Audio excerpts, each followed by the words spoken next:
Gimana jadinya kalau sekolah di Indonesia nggak ada sistem ranking dan PR cuma mitos kayak hantu gentayangan? Bayangin pulang sekolah bukan bawa tugas, tapi bawa bakat. Sekolah bukan lagi lomba siapa paling pintar, tapi tempat nemuin siapa diri kita sebenarnya. Di Finlandia, sistem kayak gini udah lama jalan. PR tetap ada, tapi sedikit. Fokusnya di kualitas, bukan kuantitas. Mereka malah punya banyak waktu buat eksplorasi hobi dan skill. Tes dikurangi, tapi hasilnya pernah jadi top dunia di PISA. Sekarang, kita balik ke Indonesia. Anak yang suka gambar nggak dipaksa jago matematika, tapi jadi desainer hebat.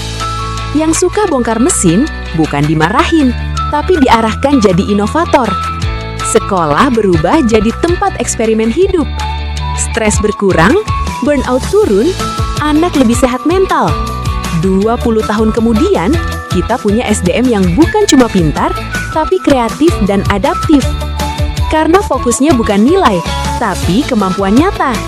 Tapi ingat, Finlandia juga mulai alami penurunan performa belakangan ini.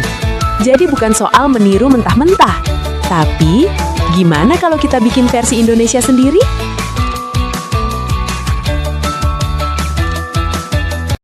Gimana jadinya kalau sekolah di Indonesia nggak ada sistem ranking dan PR cuma mitos kayak hantu gentayangan? Bayangin pulang sekolah bukan bawa tugas, tapi bawa bakat. Sekolah bukan lagi lomba siapa paling pintar, tapi tempat nemuin siapa diri kita sebenarnya. Di Finlandia, sistem kayak gini udah lama jalan. PR tetap ada, tapi sedikit. Fokusnya di kualitas, bukan kuantitas. Mereka malah punya banyak waktu buat eksplorasi hobi dan skill.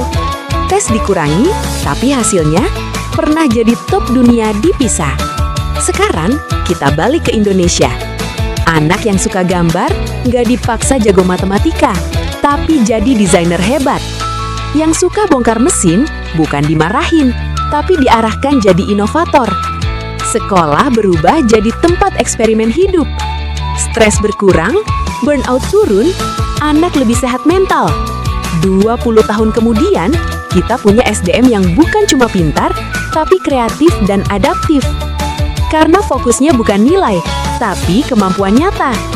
Tapi ingat, Finlandia juga mulai alami penurunan performa belakangan ini. Jadi bukan soal meniru mentah-mentah, tapi gimana kalau kita bikin versi Indonesia sendiri?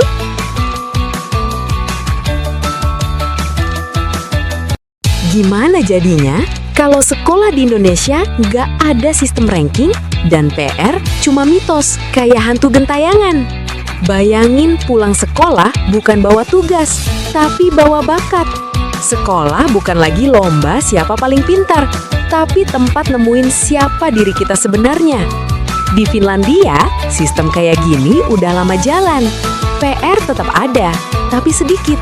Fokusnya di kualitas, bukan kuantitas. Mereka malah punya banyak waktu buat eksplorasi hobi dan skill. Tes dikurangi, tapi hasilnya pernah jadi top dunia di PISA. Sekarang, kita balik ke Indonesia. Anak yang suka gambar nggak dipaksa jago matematika, tapi jadi desainer hebat.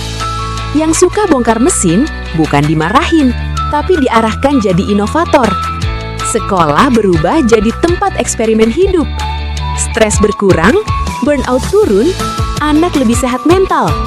20 tahun kemudian, kita punya SDM yang bukan cuma pintar, tapi kreatif dan adaptif.